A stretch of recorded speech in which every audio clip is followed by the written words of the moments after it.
সবাই চলে আসেন আপুরা, ব্রেকের পর চলে আসলাম। ঠিক আছে, অনেকে দেখলাম যে পেজ ইনবক্স করছেন যে দেখতে পাচ্ছেন না। আমি তো বলে গিয়েছিলাম যে আমি একটা ব্রেকে যাচ্ছি। হ্যাঁ, ক্লাসে কী কথা হচ্ছে সেগুলো একটু ঠিকভাবে ইনস্ট্রাকশনগুলো ফলো করতে হবে, যে কী বলছি কথাগুলো মনোযোগ সহকারে শুনতে হবে। বলে গিয়েছি একটা ব্রেকে যাচ্ছি, 10 মিনিট পর আসবো। তো চলে আসলাম ব্রেকের পরে। ঠিক আছে, তো এবার আমরা যে বাঁধনটা দেখব, অনেক সময় আমরা দেখি যে কাপড়ের মধ্যে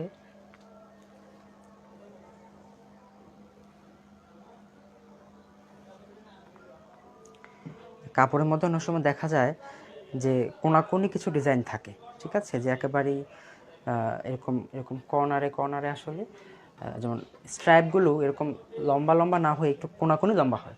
ঠিক আছে, তো সেইটা কিভাবে আসলে করা যেতে পারে সেটা আমরা একটু জানার চেষ্টা করব আজকে। ওকে, আচ্ছা,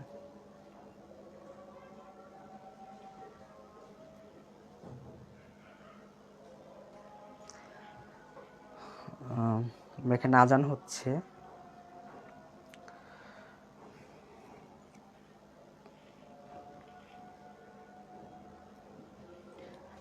নেটওয়ার্কের সমস্যা থাকলে আমি আজানটা যাক, শেষ হোক, আমি এর মধ্যে একটু নেটওয়ার্কের প্রবলেমটা আমি দেখি যে কী হচ্ছে, সমস্যাগুলো আমি একটু ঠিক করার চেষ্টা করি।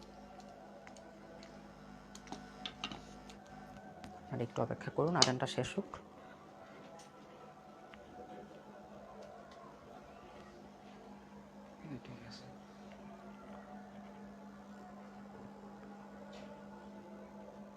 ক্লিয়ার না সেটা বুঝতে পারছি আমি, সবাই বলছেন আপনারা। আমি একটু দেখছি যে কী হচ্ছে এটা। আজকে নেটওয়ার্কে অসম্ভব রকমের ঝামেলা করছে, আমি কেন এরকম হচ্ছে বুঝতে পারছি না।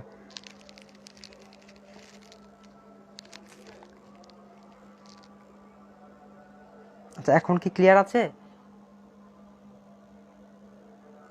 এখন কি ক্লিয়ার আছে?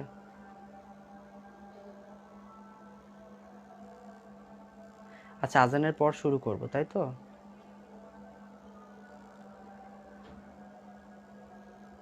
হ্যাঁ, ওয়েদারে অনেক প্রবলেম আজকে, প্রচুর প্রবলেম আজকে ওয়েদারে। মানে সকাল থেকেই বৃষ্টি বৃষ্টি একটা ভাব, তখন তো বৃষ্টি হবে এরকম সব দিকে অন্ধকার হয়ে গিয়েছিল। আচ্ছা, তো প্রবলেম আসলে, আর এখন তো নেটওয়ার্কে একটু প্রবলেমই, কারণ হচ্ছে কিছুদিন আগে সাবমেরিন একটা প্রবলেম হয়েছিল কেবলের মধ্যে। তো যে কারণে যেটা হয়েছে যে নেটওয়ার্কে আগের চেয়ে একটু সমস্যায় দেখা দিচ্ছে সব ক্ষেত্রেই।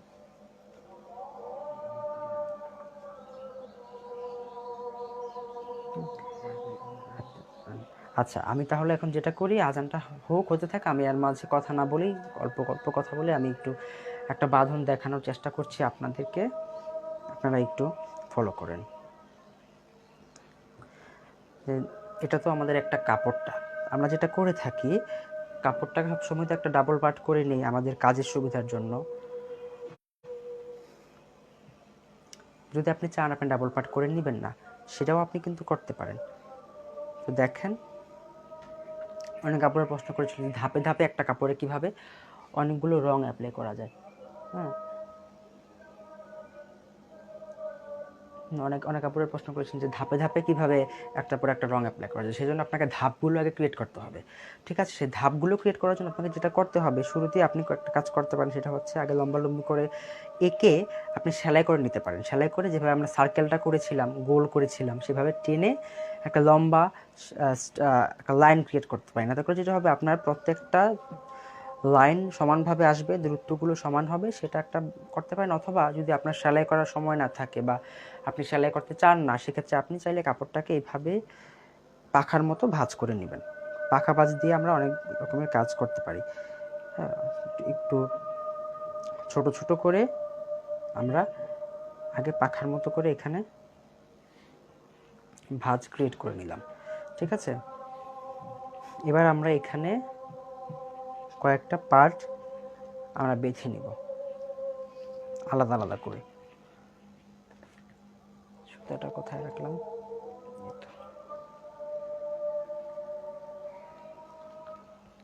হ্যাঁ, ক্লিয়ার যেহেতু আছে, অনেকের কাছে ক্লিয়ার হয়ে গিয়েছে, অনেকের কাছে ঝাপসা মনে হচ্ছে। আসলে এখন সবার এখানে নেটওয়ার্ক একটু সমস্যা হচ্ছে, তো যে কারণে আমার এখানে ক্লিয়ার হলে অনেকের কাছে ঝাপসা, বা আমার এখানেও ঝাপসা হয়ে যাচ্ছে কিছুক্ষণ পর পর। তো আপনারা একটু কষ্ট করে ম্যানেজ করতে হবে বিষয়গুলো। তো আমি এখানে বেশ কয়েকটা ধাপে, সাপোজ আমি এখানে পরপর 4টা ভাগ করব। আমি যদি সমানভাবে আপনারা মেপে তারপর কাজ করতে পারেন দূরত্বগুলো, সেটা করতে পারেন, অথবা চাইলে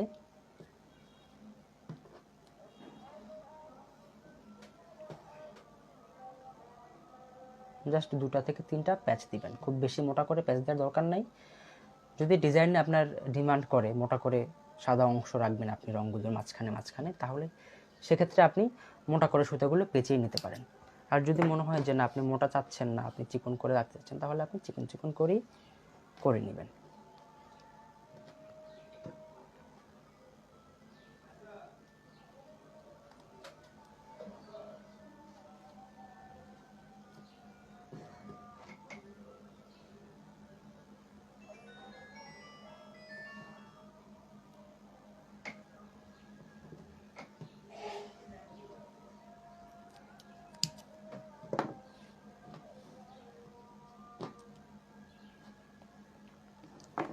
চেষ্টা করবেন দূরত্বগুলো সমান সমান রাখতে, আর যদি না পারেন সেক্ষেত্রে অসুবিধা নাই। ডিজাইন যদি আপনার সেরকম হয়ে থাকে তাহলে সমস্যা হবে না। এখানে 3-4টা প্যাচ দিয়ে নিচ্ছি, শক্ত করে, অবশ্যই কষিয়ে বাঁধতে হবে, ঠিক আছে?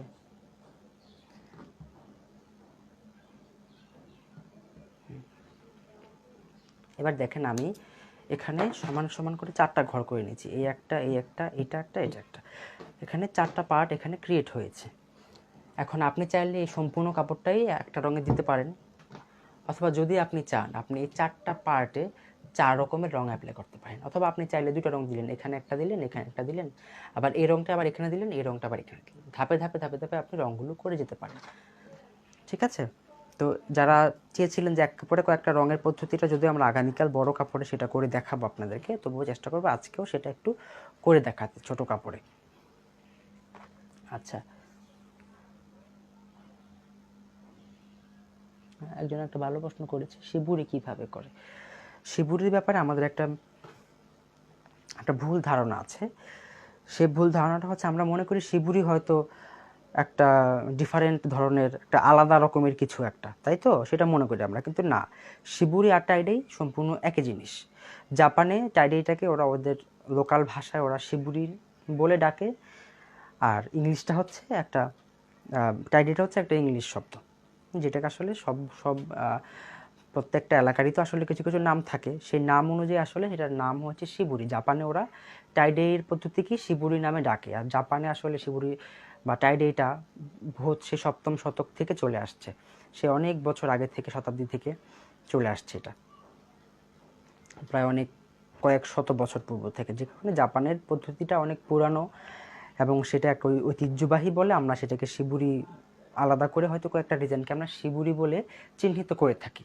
আদারওয়াইজ জাপানে কিন্তু এটাও কিন্তু জাপানের শিবুরি, এই 3 কোনা ভাঁজটাও জাপানের শিবুরি, এটাও জাপানের শিবুরি। জাপানে ওরা সব কিছুকে ওরা শিবুরি বলে, এবং প্রত্যেকটা ডিজাইনে ওদের একটা আলাদা করে নাম আছে, সেটা ওদের আলাদা পদ্ধতি, কিন্তু সম্পূর্ণটা কিন্তু শিবুরি আর টাইডাই কিন্তু একই জিনিস, এটা মাথায় রাখতে হবে। জাপানের ভাষায় টাইডাইকে শিবুরি ওরা বলে থাকে, আর আমরা যেটা বলি ইংলিশে টাইডাই বলে থাকি, ঠিক আছে? এটা মাথায় রাখতে হবে, তাহলেই হবে। তো জাপানের ওদের স্পেসিফিক কয়েকটা ডিজাইন আছে, একটা ডিজাইন আছে যেটা খুবই পপুলার আমাদের দেশে এখন, যেটাকে আমরা শিবুরি বলে থাকি, শুধু ওই ডিজাইনটাকে আমরা শিবুরি বলে থাকি, কিন্তু আসলে শুধু ওইটা না, সব ডিজাইনগুলি আসলে শিবুরি যদি আমরা জাপানের ভাষায় বলতে যাই সেক্ষেত্রে। সেটা হচ্ছে ওরা সেলাই করে করে করে, আমরা আগামীকালের ক্লাসে সেটা বড় কাপড়ে সেলাইয়ের একটা পার্ট তো অবশ্যই থাকবে, সেখানে আপনারা সেই বিষয়ে ধারণা পেয়ে যাবেন, ঠিক আছে? ওকে, তো এবার আমরা যেটা করব, কাপড়ের মধ্যে কোনাকুনি বাঁধন ক্রিয়েট করব, ঠিক আছে? কাপড়ে একটা ভাঁজ দিয়ে নিলাম,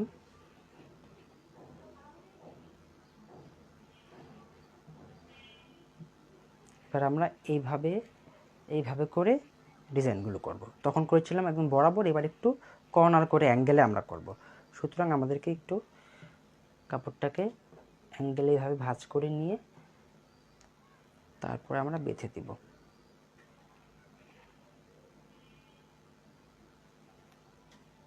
আসলে বাঁধার বিষয়টা অনেকভাবে বাঁধা যায়। যদি আপনি বেসিক বাঁধাগুলো জানেন তাহলে আপনি সবগুলো বাঁধা একটু একবার দেখলেই বা ডিজাইনটা একবার দেখলেই কীভাবে বাঁধতে হয় সেটা আপনি বুঝে যাবেন। সেজন্য আপনার টাইডের বেসিক জ্ঞানটা খুব জরুরি। যেমন এত রকমের বাঁধা কিন্তু আমরা যখন টাইডে শিখেছি, আমরা কিন্তু এত রকমের বাঁধা আমাদের টিচার আমাদেরকে শিখায়নি।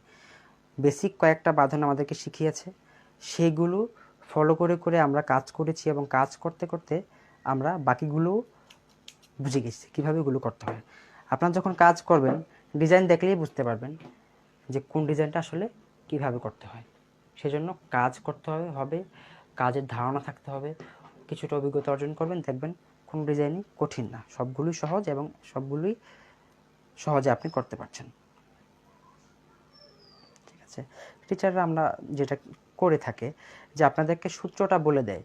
হ্যাঁ, আমরা যখন স্কুলে কলেজে অঙ্ক শিখেছি তখন আমাদের কি হয়েছে, টিচাররা আমাদেরকে সূত্রগুলো শিখিয়েছে আর হচ্ছে একটা দুটো আমাদেরকে এক্সাম্পল দেখিয়ে দিয়েছে যে সূত্রটা কীভাবে আমরা অ্যাপ্লাই করতে পারি। কিন্তু অনুশীলনীর বাকি যে অঙ্কগুলো আছে সেগুলো কিন্তু আমাদের কি করতে হয়েছে সেই পদ্ধতি ফলো করে করে। এখানেও তার ব্যতিক্রম নয়। আপনাদেরকে বেসিক পদ্ধতি জানানো হবে, অ্যাপ্লাই করার পদ্ধতি জানানো হবে। অ্যাপ্লাই করার দায়িত্বটা আপনাদেরকে নিতে হবে। যদি অ্যাপ্লাই করতে না চান, যদি এক্সপেরিমেন্ট করতে না পারেন, তাহলে কখনোই কাজ শিখতে পারবেন না। টাইডের কাজটা এরকম একটা ক্রিয়েটিভ কাজ, আপনাকে অনেক বেশি পরিশ্রম করতে হবে, অনেক বেশি কাজ আপনাকে করতে হবে। ডিজাইনগুলো আপনাকে বিভিন্নভাবে অ্যাপ্লাই করতে হবে, রঙগুলো বিভিন্ন জায়গায় অ্যাপ্লাই করতে হবে, তবেই আপনি ডিজাইনের ভ্যারাইটি নিয়ে আসতে পারবেন নিজের কাজে এবং এতে করে আপনার কাজের মধ্যে একটা সিগনেচার ক্রিয়েট হবে। আমি জাস্ট সেলাই ছাড়া হাতে করলাম, সেলাই করে করলে যেটা হতো একেবারে লাইনগুলো পারফেক্ট আসতো। হ্যাঁ, আগামীকালের ক্লাসে আমরা যেহেতু কালকে আমরা একটা জামার একটা ওড়না করার চেষ্টা করব, তখন আমাদেরকে সেলাইয়ের কাজ অনেক করতে হবে। ঠিক আছে, সেলাইগুলো আমি আগে করে রাখবো আপনাদের সুবিধার জন্য। জাস্ট কাঁথা স্টিচ যেটা আমরা আজকে দেখিয়েছি সার্কেল করার ক্ষেত্রে সেটাই, কারণ আদারওয়াইজ সেলাই আমাদের অনেক সময় যায়, 4-5 ঘন্টা লাগে শুধু একটা 3 পিস সেলাই করতেই। আরও হয়তো বেশিও লাগে, আরও কমও লাগে। আচ্ছা,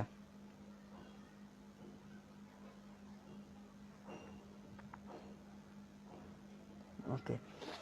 তো এই গেল হচ্ছে আমাদের টাইডের কিছু একেবারেই বেসিক লেভেলের। এর চেয়ে বেশি আসলে কিছু নাই। এগুলোই আসলে আমরা ঘুরে ফিরে অ্যাপ্লাই করি। একটা ডিজাইন বড় কাপড়ে ছোট কাপড়ে আমরা অ্যাপ্লাই করে থাকি বিভিন্নভাবে। এগুলোর মাধ্যমে আপনারা অনেক অনেক ডিজাইন ক্রিয়েট করতে পারবেন। এখন যেটা করতে হবে, আমরা রঙে চলে যাব।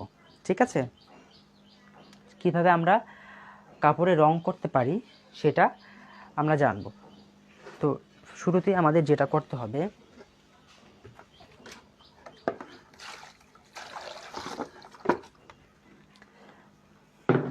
একটা যে কোনো কিছুর মধ্যে আমরা ঠান্ডা পানি নিব। ঠান্ডা পানি নিয়ে যে কাপড়গুলো আমরা বেঁধেছি সে কাপড়গুলো আমরা পানিতে চুবিয়ে দেব।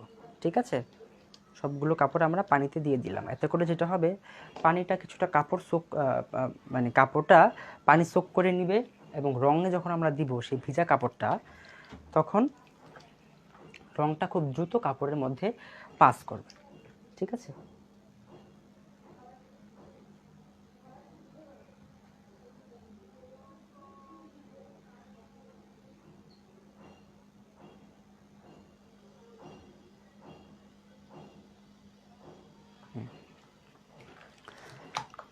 তো আমি একটু ভিজিয়ে নিচ্ছি।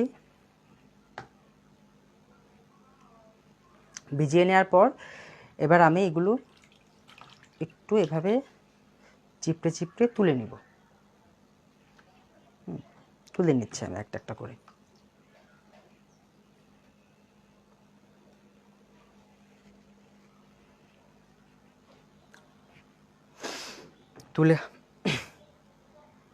তুলে নেওয়ার পরে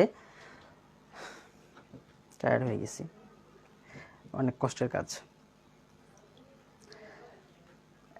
যাতে কোনো এক্সট্রা পানি না থাকে, কাপড়টা ভিজে থাকবে কিন্তু ভিতরে কোনো এক্সট্রা পানি থাকবে না, সেইভাবে চিপে চিপে আমরা তুলে নিব। যতটা সম্ভব আমরা চিপে চিপে পানিটা তুলে নিচ্ছি। ফারহানা আফরোজ আপু টাইডে করার আগে কাপড়ে মার ছাড়াতে হয় কি না প্রশ্ন করেছে। আপনার প্রশ্নটা খুবই ভালো। আসলে মার কখন ছাড়াতে হয়, যখন আমরা যে রঙটা অ্যাপ্লাই করব সেই রঙটা যদি স্ট্রং না হয় এবং কাপড়ে যদি খুব বেশি পরিমাণে মার থাকে, তখন আমরা মারটা ছাড়িয়ে নিই। আদারওয়াইজ মার ছাড়ানোর দরকার হয় না। আমরা আজকে ভ্যাট কালার এবং সালফার রঙ ব্যবহার করব। এই দুটো রঙের জন্য মার না ছাড়ালেও হয়।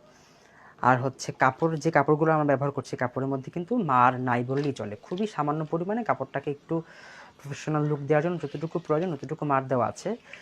তো এই মারে তেমন কোনো সমস্যা হবে না। আর যদি আপনি কাপড়ে মার ছাড়াতে চান, আপনি মার ছাড়িয়ে নিতে পারেন, কোনো অসুবিধা নেই। তবে মার ছাড়ানো ছাড়াই আমি আজকে বেশ অনেক বছর ধরে কাজ করছি, কোনো সমস্যা হচ্ছে না। বরং মার ছাড়িয়ে নিলে কাপড়টা একটু বাঁকাতেরা হয়ে যায়, কাপড়টা একটু নড়বড়ে হয়ে যায়, তখন আমাদের বাঁধতে এবং হচ্ছে কাপড়টা সেলাই করতে অনেক সমস্যা হয়। কাপড়টার মাপটা ঠিক থাকছে না, কোথাও আঁকা বাঁকা হয়ে যাচ্ছে। সেই জন্য আমরা মার ছাড়ানো ছাড়াই হচ্ছে কাপড়ে রং করে থাকি। আগে জাস্ট কাপড়টা আমরা ধুয়ে নেই, একবার যদি কাপড়টা আমরা ধুয়ে নিতে পারি, ভিজিয়ে নিতে পারি, তাহলেই হয়। এতে আমাদের কিন্তু রংটা কাপড়ে খুব ভালো মতো পাস করে। হ্যাঁ, এটা নর্মাল টেম্পারেচারের ওয়াটার ছিল আপু।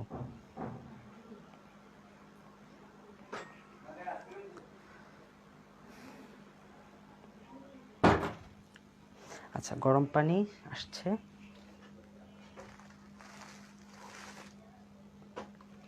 একটা মগ লাগবে, একটা ছাঁকনি লাগবে, মগ আর ছাঁকনি।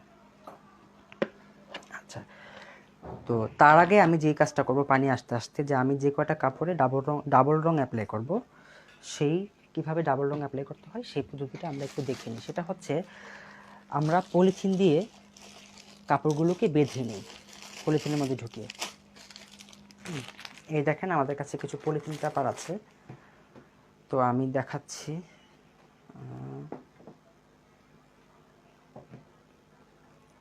হ্যাঁ, এই যে আমরা যে এই ডিজাইনটা আছে দেখতে পাচ্ছেন, এটা হচ্ছে চারকোনা শেপ হবে, স্কোয়ার শেপ হবে বর্ডারে, সেটা।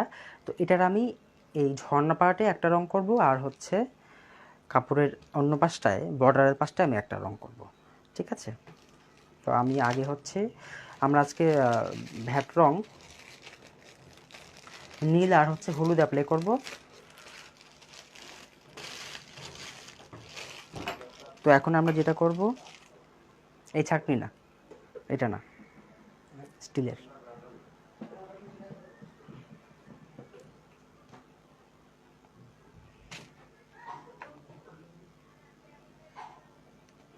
এই কাপড়টা, ঠিক আছে।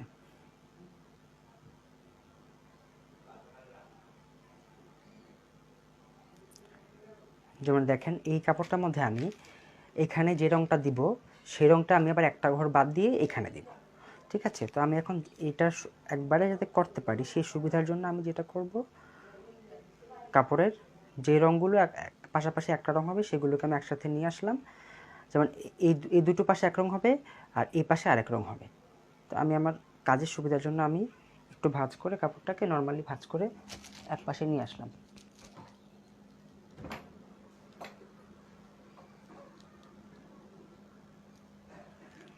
সালফার কালারটা অনেক দিনের জন্য স্থায়ী হয় না, ঠিক আছে। ওই রঙটা আসলে রঙটার ধরনটাই ওইরকম, আস্তে আস্তে কালার উঠে যায়।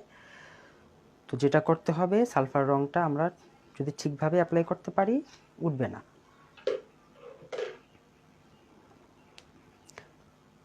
ওকে, আমি একসাথে বেঁধে আমি এটা পলিথিনের মধ্যে দিয়ে দিব। আজকে আমরা করব হচ্ছে নীল করব এবং হলুদ রং করব, নীল আর হলুদ রং করব, আর হচ্ছে ভ্যাটে আমরা সালফারে আমরা কালো রং করব। ঠিক আছে, তো কোন কাপড় কোন রং হবে একসাথেই বেঁধে নিচ্ছি। ছোটো কাপড় তো আমি একসাথেই করে নিচ্ছি, বড় কাপড় হলে আমরা আলাদা আলাদাভাবে করতাম, একসাথে আমি বেঁধে নিচ্ছি।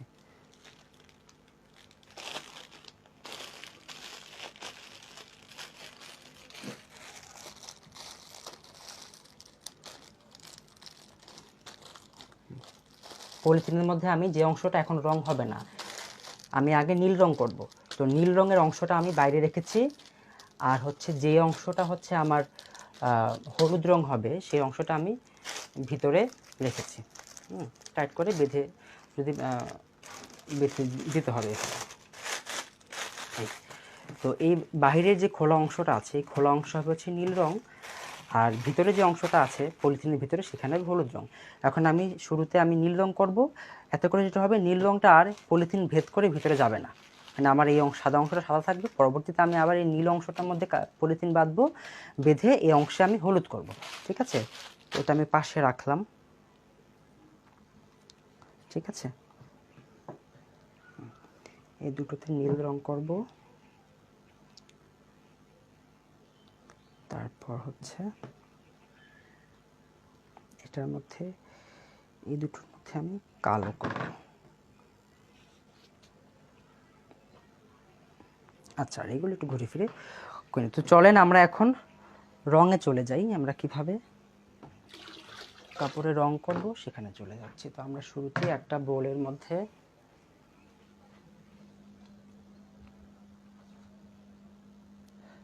লাল কালার ভ্যাটে ভালো হয় না। হ্যাঁ, এটা ঠিকই বলেছেন আপনি। ভ্যাটে হচ্ছে আমরা লাল রং যখন আমরা করব তখন আমরা যেটা করি, আমরা সালফার রঙের উপরে নির্ভর করি। সালফার রং দিয়ে আমরা লাল রংটা করে থাকি। আচ্ছা,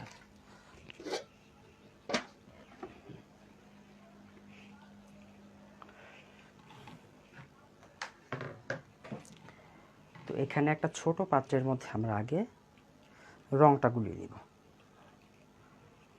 তো আপনাদেরকে আমি আবারও একবার মনে করিয়ে দিচ্ছি যে 3 গজ কাপড়ের জন্য আমাদের ভ্যাট রং লাগবে হচ্ছে 1 তোলা।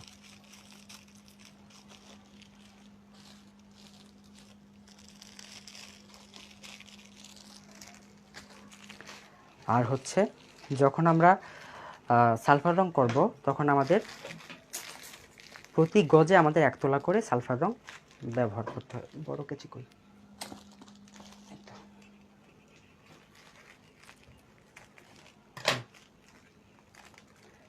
তো এই আগে আমি একটা আলাদা পাত্রে, অবশ্যই গরম পানি, ফুটন্ত গরম পানি, এটা ফুটন্ত গরম পানির মধ্যে আমি আগে রংটা দিয়ে দিলাম। রংটা দেওয়ার পরে আমি রংটা একটা কাঠের অথবা স্টিলের অথবা প্লাস্টিকের কোনো কিছু দিয়ে আমি আগে রংটা আলাদা করে পাত্রে মিশিয়ে নিব। ডিরেক্ট আমি রঙে দিব না, মানে কেমিক্যালের সাথে দিব না। আচ্ছা, এখানে রাখলাম। এবার এখানে আমি পানি দিব। এখন কাপড়ে কতটুকু পানি হবে সেটা নির্ভর করে আপনার কাপড়ের পরিমাণের উপরে। আপনার কাপড়টা যাতে ঠিকমতো ভিজে, আমরা যখন রান্না করি তখন আমরা তো খুব বেশি পরিমাণে উথলে উঠিয়ে ঝোল দিই না রান্নার মধ্যে। তো যেভাবে মাখা মাখা করে আমরা রান্না করি, ঝোল দিই, একইভাবে আমরা এখানেও ধরেন কাপড় আপনি রান্না করছেন, সেইভাবে আপনি অল্প অল্প করে পানি দিবেন। খুব বেশি পানি দেওয়া যাবে না। যদি খুব বেশি পানি দিয়ে ফেলেন তাহলে যেটা হবে, পানির সাথে অনেকটা রং চলে যাবে। তো আপনার কাপড়ে যদি আপনি খুব বেশি রং চান, ভালো রং চান, তাহলে পানির পরিমাণটার দিকে অবশ্যই আপনাকে খেয়াল রাখতে হবে। খুব বেশি পরিমাণে পানি দেয়া যাবে না। যতটুকু রং পানি আপনার লাগবে, দেখেন এটা দেওয়ার পরপরই কিন্তু একদম উথলে উঠছে। সুতরাং যখনই আপনারা কোস্টিকটা দিবেন, খেয়াল রাখবেন যাতে আপনি কোস্টিক থেকে দূরে আছেন, সেই বিষয়টা খেয়াল রাখতে হবে।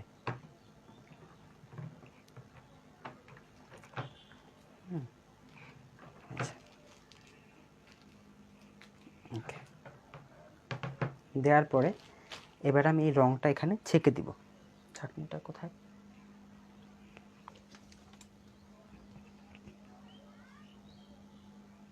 আচ্ছা, আমি আগে কাপড়টা রঙে দিয়ে নিই, তারপর আপনাদের প্রশ্নগুলো পড়ছি। একটু সময় তো আমাদের লাগবে রং হতে। দেখেন ছাঁকনি দিয়ে ছেঁকে আমি দিচ্ছি। এতে করে যেটা হবে, অনেক সময় দেখা যায় আমাদের রঙের সাথে ডাস্ট থাকে, ময়লা থাকে, সেগুলো যদি কাপড়ে লাগে, কাপড়ে কিন্তু একটু মানে ইভেনভাবে রঙটা বসে না। তো কাপড়ে যাতে ঠিকভাবে রং বসে সেজন্য আমাদেরকে রংটা ছেঁকে দিতে হয় কাপড়ে।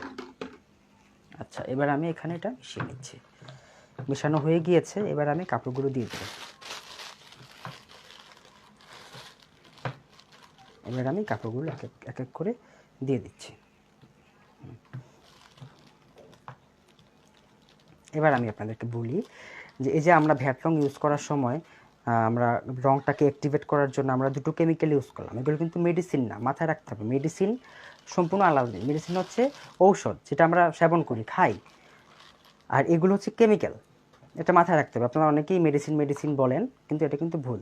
সব সময় মনে রাখবেন এগুলো হচ্ছে কেমিক্যাল। তো এই দুটো কেমিক্যালের কাজ হচ্ছে কাপড়টাকে তারা বার্ন করে ফেলে, মানে কাপড়ে যে রংটা থাকে সেই রংটাকে বার্ন করে সেই জায়গার মধ্যে হচ্ছে ভ্যাট রংটা তারা বসায়। এখন আমি যখন সাদা রঙের কাজ করবো, সাদা রঙে তো বার্ন হওয়ার কিছু নেই, কারণ কাপড়টাই সাদা, এখানে কোনো রঙই নেই। কিন্তু যখনই আপনি সাদা বাদে অন্য রঙের কাপড়ে দিবেন, হলুদ, লাল, নীল, যে কোনো রঙের কাপড়, তখন যেটা করবে, কেমিক্যালগুলো যদি বেশি হয়ে যায় তখন তারা যেটা করবে, কাপড় থেকে সেই কাপড়ের যে লাল, নীল বা যে রঙে ছিল সেই রঙটাকে তুলে ফেলবে। তুলে সেই রঙটাকে ডিসকালার, বার্ন করে ফেলবে। তারপর সেই জায়গার মধ্যে আপনার এই ভ্যাট রঙটাকে তারা বসাবে। সুতরাং যখনই আপনি অন্য রঙের কাপড়ে কাজ করবেন, খুব দ্রুত সময়ের মধ্যে কাপড়টাকে রং থেকে তুলে নিতে হবে, যাতে খুব বেশি পরিমাণ কেমিক্যাল কাপড়ে না ঢোকে। যেখানে কেমিক্যাল লাগবে সেই জায়গাটাই বার্ন হয়ে যাবে। ঠিক আছে, এটা মাথায় রাখবেন সব সময়। আচ্ছা,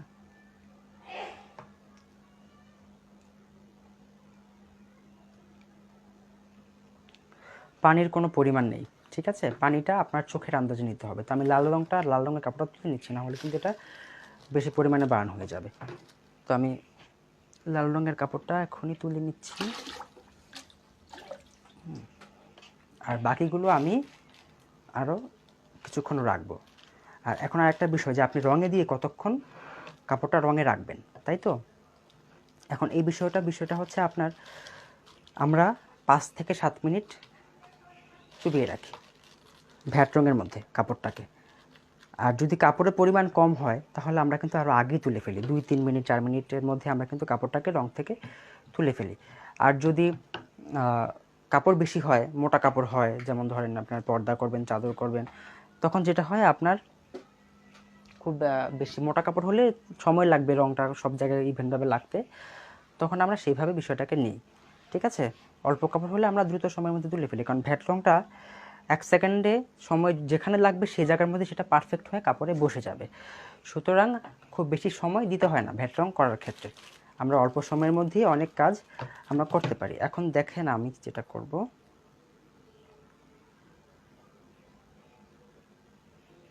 যে আমরা স্যান্ডউইচ করেছিলাম সেটা আমি অর্ধেকটা এখানে দিব। ঠিক আছে, অর্ধেকটা এখানে দিব, বাকি অর্ধেকটা আমি হলুদ রঙে দিব। তো এটা এখানে থাক, আর এটা আমি সম্পূর্ণটাই হলুদ রঙে দিব, আর এটা আমি কালো রঙে দিব।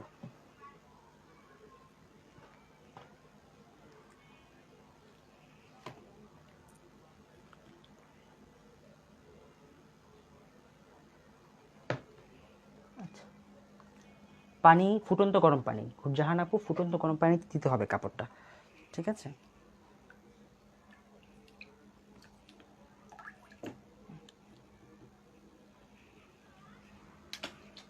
ওকে। তো আমি এই কাপড়গুলো কিন্তু হয়ে গিয়েছে, আমি এখন তুলে ফেলবো। এই কাপড়গুলো অনেকক্ষণ হয়ে গেছে, এগুলো এখানে আছে, তুলে ফেলছি।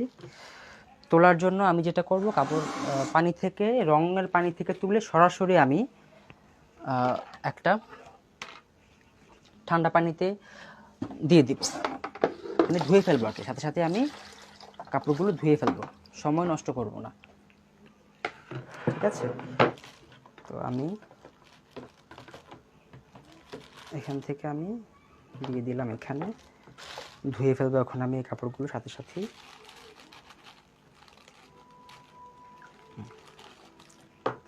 ওকে, এখন এই যে এক্সট্রা রঙটা আছে, চাইলে আপনারা এটা ফেলে দিতে পারেন, অথবা চাইলে আপনারা এটা রেখে দিতে পারেন। যদি